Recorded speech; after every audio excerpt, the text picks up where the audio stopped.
what's up? How's it? Aloha, welcome to Culturize. It is me, McCunny. So excited to be here. This is a space that we created to talk, share, learn culture, get to know each other. I think one of the beauties about Hawaii is that there's so many cultures here in our islands. But a lot of times we touch the surface. We all get along. Sometimes we don't. But I think if you dig a little bit deeper into other people's cultures, you'll eventually like them, and you eventually realize that we've all have similarities. And I know it sounds kind of kumbaya-ish to talk about, but that's what it's all about, especially today. This season, if you're watching online, do all the things that validate my existence, notification bell, like all those things. If you're listening on the podcast, thank you very much. Watch the road. If you are watching on KTV, thank you so much for getting us to season 7, which means you like my guest and not me, and I'm okay with that.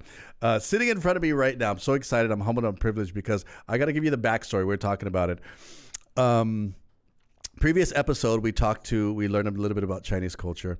I have been trying to get in touch with the Narcissus pageant, and I realized after conversing with her that it was kind of creepy.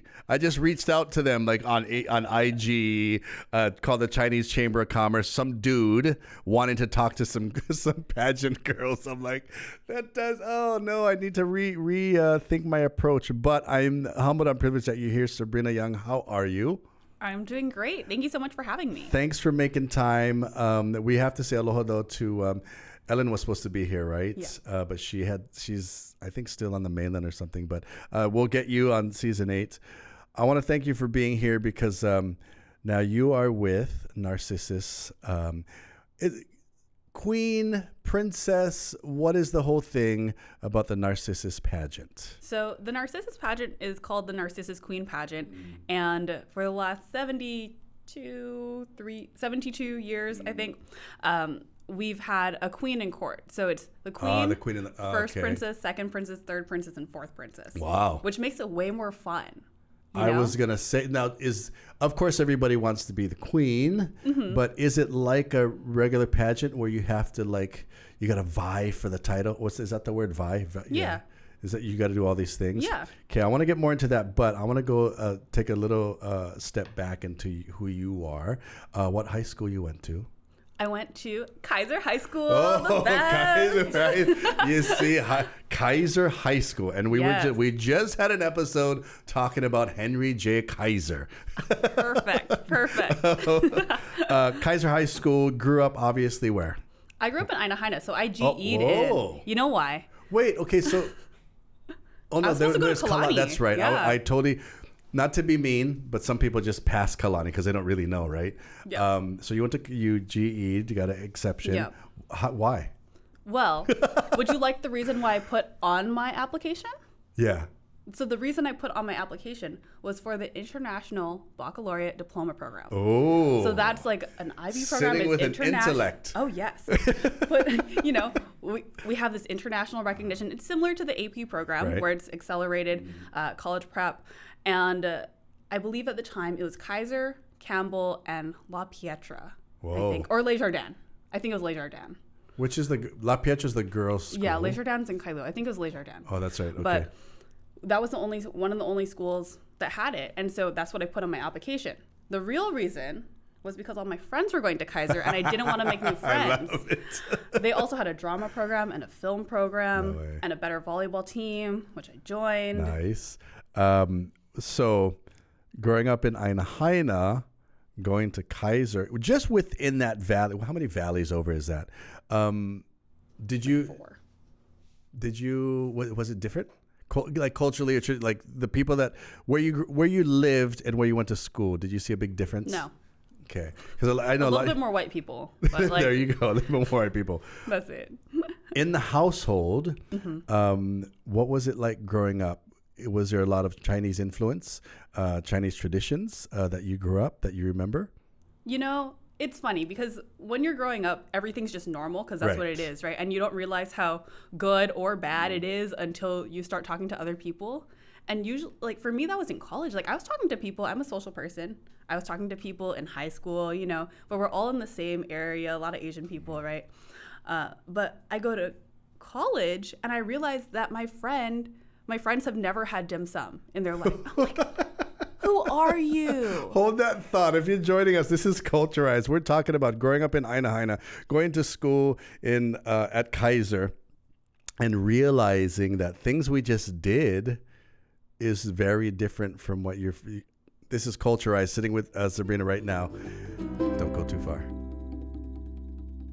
Bringing you what matters. Viewers can receive the Star Advertiser Digital Full Access subscription for just $9.95 per month. Go to staradvertiser.com and click on subscribe. Use the code AHITHING. For all your money needs, Hawaiian Financial Federal Credit Union is here for you. Visit HIFICU.com. Hey, what's up? How's it? Aloha, welcome back to Culturized. This is me, Makani, sitting with Narcissus Queen, Princess. We'll just say all of them. But we just left off talking about dim sum, right? And you were talking about how your friends, you went to college, you realized none of your friends have had it. Now, are these friends Chinese? That's where I realized there was a difference. A lot of them are not. So most of them weren't. And so my freshman year, we had this big 4-hour gap in our college classes. And so we walked from UH Manoa all the way up Wailea to Happy Days for Chinese New Year. I know exactly where you are. And then we realized it was a long walk. That's funny. Yeah. And then you realize that you have to order for your friends because they don't know how to say no at the Chinese restaurant. So what kind of friends did you have? What cultural backgrounds did your friends have at the time? I have friends who are like Vietnamese, who are Caucasian, who are Korean, a lot of Hapa friends, right, who are Japanese. So it was weird. Like you say, oh, you guys, you don't know. So you're the one. I eat their culture's food, and they have no idea. So when you got there, you obviously had to be the one to order this, that, and the other. Did you learn anything from them? Like at that restaurant? In their cultures, your friends' cultures. Yeah, I mean, I think it's fun, especially food-wise, right? You learn what's normal to them, and I think I have friends where they're Chinese, but their parents grew up in Vietnam. And so there's a lot of Vietnamese influence, right? And so I'm learning a lot about their different foods and what's normal at home. Like, I'm not going to buy spring rolls. I'm like, why not? They're so cheap. They're like, I eat 7 spring rolls at a time. I'm not going to pay that much money. I'm like, oh my gosh. That's funny. So in the household, now amongst your friends, you're introducing them obviously to dim sum and Chinese food. What are the things that you grew up in the household that you remember now? You're like, oh, that was a Chinese tradition. Right. Earlier, we were talking about, to Michelle and Linda, we were talking about going to the Chinese cemetery. Did you guys do that as well in your family? No. Well, we went for like my mom's dad, my mom's mom, and then my dad's side just kind of stopped going. One of my cousins goes and keeps up, but, not so much. It kind of, my mom's side, it died kind of where we went to like all the other ancestors, right? So both sides are Chinese. Yes. Who was more the one that was like, no, we have to teach you Sabrina culture? Was a mom or a dad or both? Or they were just like, no, let's just move on and not have to worry about all those things? I think there's certain aspects of culture, right? So for New Year's, we're big, where my dad's family does a roast like pig on a spit with this 70-year-old machine that somebody built who was working at Pearl Harbor, I love the family. So we use it every year, right? And we have a big gathering for family. Was your guys' house the gathering house? My grandma's house, a mile away from our house. Really? Within that, when you got together for New Year's, what are the things you did? What everybody hears Chinese New Year. Right, everybody hears it. Local people, we celebrate it as well because local people are like, we get to celebrate 2 New Years. Yeah. Right. What are things you remember growing up about Chinese New Year? You talked about roasting the pig. Is there other things you did, like when family came over or you went to the grandparents' house? We would go and have like an entire day of cooking. So this is like not even Chinese New Year. This is like normal New Year. Okay. Did you guys do Chinese New Year? Not really. Really? Like we do jai. So like everybody now, everyone has the way that they like to make jai, which is that's different. The sesame seeds. What is jai? Jai is like monk's Come on, food. Deb. Vegetarian. It's vegetarian. Okay. So it's like has different funguses. It has the long rice. It has mushrooms in it. Sometimes it has quail egg. You know what? I now that you say it, I've eaten it before and I didn't even know. Somebody called it monk's food. Yes. And that's what it is. Yeah. Dr. Shintani turned me on to that because he does this vegetarian meal, and I loved it. It's so good. Do you make it yourself? No. No? That is an honor bestowed upon the older people who like to eat it more than I do. So was there a time that did you get to grow up with your grandparents? Yes. Did they push a lot of culture on you and traditions? No. No. Oh. You know what it is? No, go ahead. You know what it is? It's because my grandparents are like third generation. Oh, wow. So on my mom's side, for her mom came from China, but everybody else, they're already third generation. Oh, so we see that. So if you're joining us, this is Culturized. We're talking about generations in Chinese families in Hawaii, and sometimes there's a disconnect, and we're going to find out how we reconnect right here in Culturized. Air & Sea Travel Center, best group tours throughout the world. Let's go travel and see the world to make beautiful memories. Call 808-951-9800 today. Long's Drugs is always here for Hawaii, providing your family with their local favorites and accessible health and wellness services to keep you safe and healthy. Make Long's a part of your day. Windows Hawaii. Trust Windows Hawaii. Hey, what's up? How's it? Aloha. Thanks for joining me. It is me, Makani. I'm sitting down with Sabrina. We're talking Chinese culture, you growing up in Chinese culture. And as it kind of sounds like you said, mom is third generation. Mom's second generation, but dad's side is like third or fourth generation. Oh, wow. So the further away you move, when did you ever realize, like you were talking about earlier, you start to disconnect from culture? Was there a time in your life, after college and whatnot, because now you're involved with a Narcissus, was there a time where you're like, wow, I need to maybe reconnect? Oh, absolutely. What was that like, and what happened? Well, it was actually in college. It was while I was in college, I joined a Christian ministry, and they actually have a big emphasis on seeing your culture and your faith intersect. Oh, and so I saw a lot of my friends who were finding that out. That's heavy. That's a whole different topic. And so I was immersed in that through college, where I was like, oh my gosh, I see my friends doing that. I want to do that. I want to know more about my culture and the traditions that maybe we've discarded because some of them aren't Christian. And so I grew up that way. I grew up Christian. And so I think a lot of like the baisan and whatever was like a little bit too much like worshiping the dead. But we still go to the grave, right? And tell the stories. And that's the main thing. Did you at one point feel that, like you just said, it was Christianity also, and religion at the same time could be a culture? How did you balance that? You're like, okay, now I'm going to try and get in touch with myself, which I think is kind of cool, because through religion, in a roundabout way, you had to go revisit who you were as a Chinese, but yet at the same time still upkeep your faith. Yes. How did that work? Well, I got to go to this program over the summer called Ho'olohepono, which means to live righteously, right? And we were at Iolani Palace, and I was listening to all these people just reflect on their experience there. And one of my friends, who's Hawaiian, Samoan, and I think Chinese, I don't know, but she was like, something I'm realizing is that God didn't make a mistake when he made you who you are with your ethnic makeup. And I always wanted to be like mixed, right? Because everybody, all the cool kids are mixed. All the cool kids have Hawaiian, right? And so I used to tell people I was like Hawaiian, Chinese, Filipino, because that's the guesses that people give me. That's too funny. And then I don't have to have a conversation for 10 minutes justifying the fact that I'm 100% Chinese. But in that conversation, I was like, oh my gosh, I wasn't a mistake in my ethnic makeup. How do we figure out what that looks like to honor the home that we have and to add value to it? That's intense. Yeah. Within the Chinese culture, when now you're rediscovering your roots, what was one of the first things that you rediscovered, or maybe things that you rediscovered? Said, I remember doing this. This is what my parents did, but I didn't really understand what that was. What was one of the first things within Chinese culture that you came upon? You're like, oh, okay, this is why we did it. I think there's a deep history in China, right? There's this huge history of China, and in America, right? Even Hawaii, we have such a short history comparatively to like big, like old cultures like China. And so, just listening to stories, right, with my grandparents, and I think that's a huge thing for all cultures, but I think especially in Chinese culture. Were they adamant about sharing stories with you? No.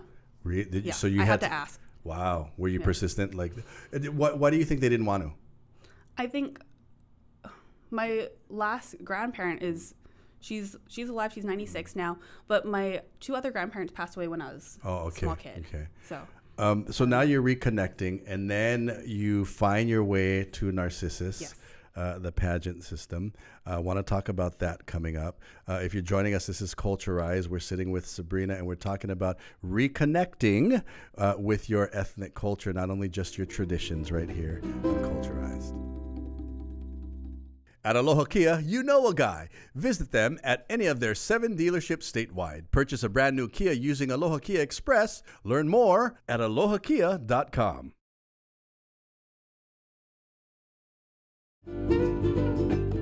Hey, what's up? How's it? Aloha. Welcome back to Culturize, talking culture, Chinese culture specifically, with Sabrina, talking about growing up in Aina Haina. You went to Kaiser High School. For a time, you knew you were Chinese, but I asked this question to a lot of people. When did you realize? Sounds like a weird question. When did you realize you were Chinese? I think I realized in college, probably around age 21, 20 Nice. maybe, yeah.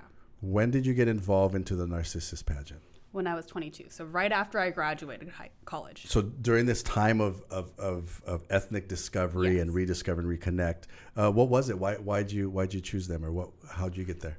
Well, I'm one of those little girls who always knew I wanted to run. Nice. Because I saw one of my older cousins run in 2008. And she was on the court. She was first princess. My aunt ran in 74. She was first princess. And so I knew I wanted to be first princess or queen because I wanted to go to China for free because I'm Pake. I love that. I want to go to the homeland. I don't want to pay for it, but I'm going to use my culture to get there. Smart. Yes. You see that? Yes. And you started, the thing I like about Narcissus, so now, did that even move you even further into studying? Because now when you're involved in this Narcissus pageant, did you realize when you got involved, like, whoa, I really know nothing? Yes. Because Uncle Doug, he goes and does 12 hours of history classes, which you think in the beginning is like brutal. I'm like, oh my gosh, this is horrible. I'm in a pageant. Right. Why are we doing this? But it's like talk story kind, right? And he's telling you relevant history to your family. I love that. Relevant history. That makes sense, because if you just talk about just general and you're just Uncle Doug. All right. Yeah. What's one of the first things you remember learning within the pageant system about you? I remember learning about my villages, where my village was, for you trace the father's lineup, right? And it was really cool because it's the same one that Sun Yat-sen comes from, like the same area. And so, I don't know. So Chinese genealogy, you follow the father side? Yeah. Interesting. Like Hawaiian, they always go to the matriarchal side. So how far back could you go that you learned how far back your family went, all the way to how many generations? Not that far. No way. But do you want to go further and research? I do. One of the major reasons why, I have friends who are Hawaiian, right? And they're talking about reinstating the Hawaiian kingdom and whatnot. But they're looking at true citizenship, and they're tracing it back to if you were here before the overthrow. Right. And my family goes back before the overthrow. So in Hawaii? In Hawaii. Really? Yes. What do you know when your first family member came to Hawaii? I don't, but I know that I had grandparents who were born in Hawaii in like 1906. Isn't it crazy how you think that? Like, I think about it too. It's like my great grandparents were born in like the kingdom of Hawaii. Yeah. My grandparents born in the territory of Hawaii. My mom was born in the state of Hawaii, right? My mom was born in the territory months before it became a state. Isn't that you think about it and you're like, yeah, we're from the same place, but you were actually, Mom, you were born in another country, which is the country we still live in today. So with your Chinese side, now that you're in Narcissus, you go through these 12 hours of history class. What other things do they do? Because I'm a huge huge supporter of ethnic pageants. I like that word. Michelle says ethnic pageants. You see all these beauty pageants, but I always say when you win a crown, you have to know who you're representing. Yes. Other things that you got to learn. We talked to Michelle said to test you. Just kidding. What other things did you learn about yourself and about the Chinese culture within this pageant system? Well, we learn like the standard pageant things, right? Like poise and makeup, which was super helpful. Oh my gosh, blending. That's parades. Blending the eyeshadow, huge game changer. Really? It transformed you from looking like a drag queen to like someone who's like effortless. And you know it pays off because you look at my face, right? Aside from here, right? But I have a former Narcissus princess that right here. Look at that. She does my makeup. Right, she's sitting off camera because she's glaring at me right now, but she is your predecessor, so there's a little bit of pressure. She's watching you. Even the basics of pageantry, makeup. Yeah. What else did you learn? Poise. So we learned how to walk again, which was super fun. Wait, let me go back. I just thought this is going to be a question for Deb. Was makeup a huge thing in China? Because, Chinese were always ahead of the time with how they looked, right? They were so concerned with look, and they were always put together well. Would you guys know? If you guys know, if you're on YouTube right now, I want you guys to comment down below if maybe you know something about it. We're all learning together, my friends. This is what it's all about. We're sitting with Sabrina. Before we let you go, I got a bunch of gifts for you from Island Craft Fairs. At the end of the show, watch who all of them are. But can you stay with me for a little while more? Of course. We're going to talk more on the extended version. Go to YouTube right now. This is Culturized. Hey, what's up? How's it? Aloha, it is me, Makani. Welcome back to Culturized. This is the extended version. We're over here Googling makeup, China. It's just because I have this, it could be stereotypical, it could be not, but Chinese culture, they were always so put together. Even from the hardships of feet binding, right? Because look was everything. Yeah.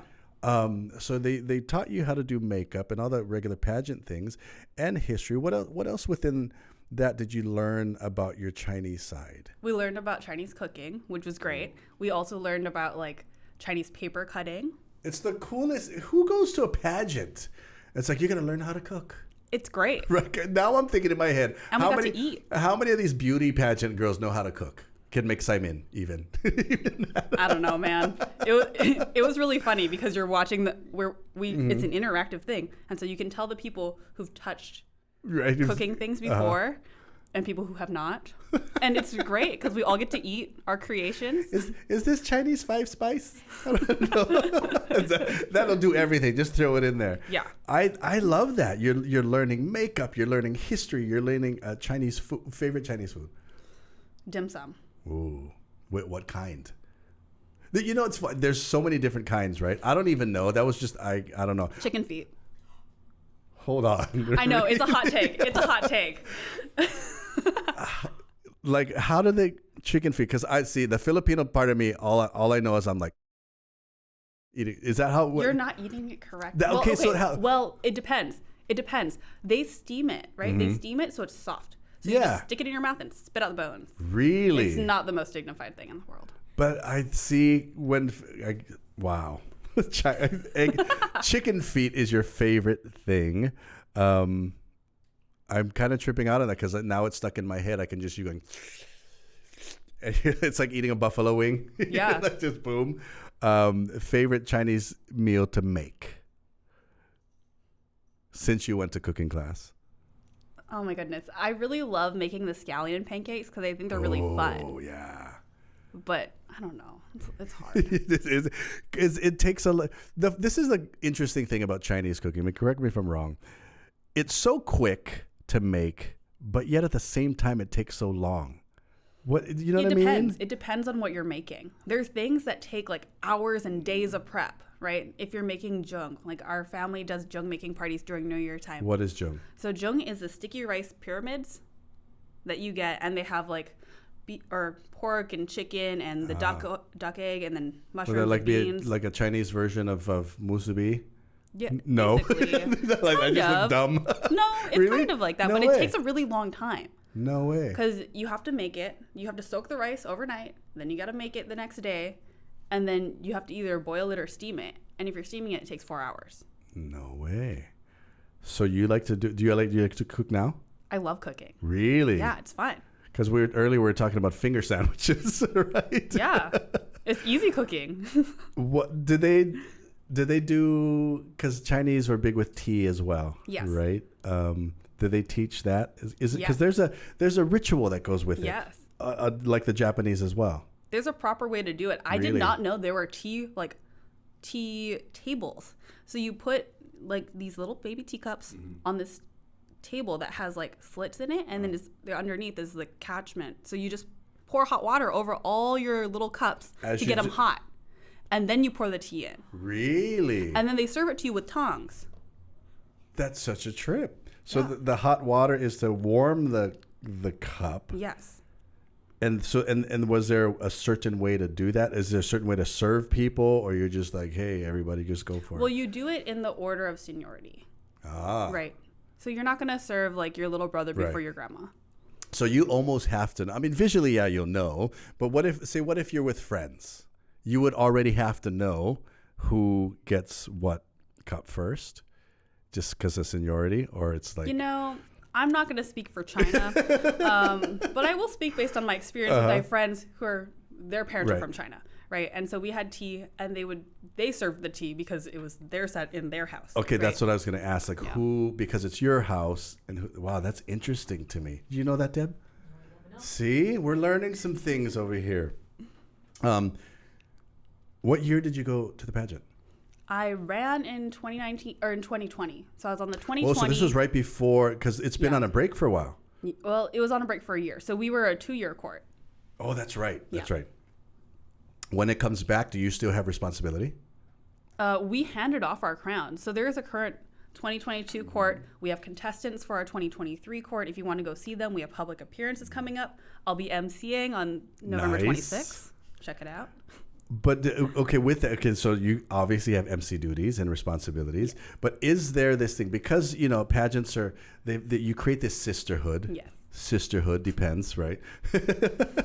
Do they give you this responsibility that yes, because you're a past, like you have to go back and share with some of the girls? And no, not at all. No, I mean, I think we get opportunities to.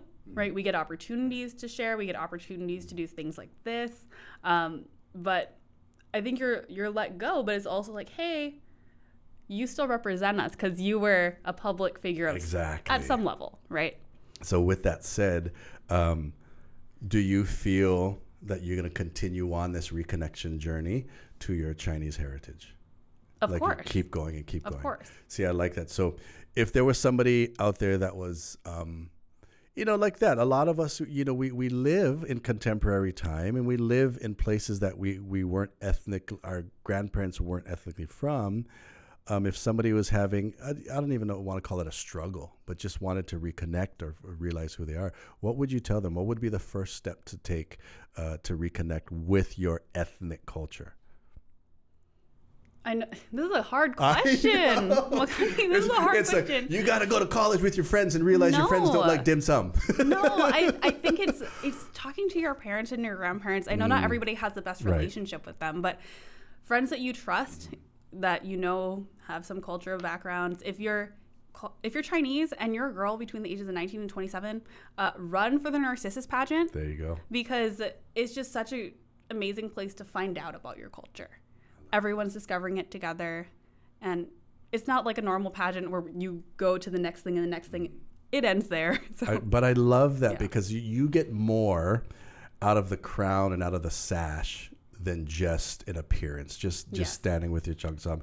You're standing, then you realize if you see the queen in her court, you know that each and every one of them know why they have a sash, and they know the reason. They know their family lineage. They know even the simple things of eating chicken feet, right?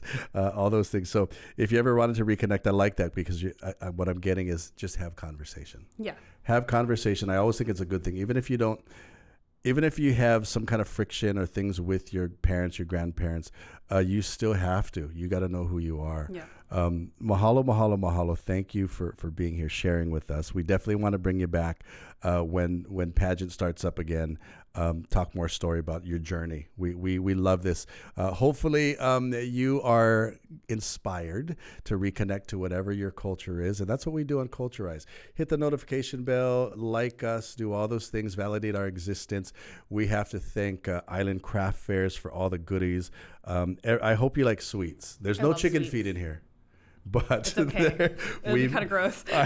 No, right? You got beef jerky, chicken feet. No, high freeze treats, ugly sticks. We've got chili pepper water, all kinds of goodies for you. You can see all of who they are on the screen right after this.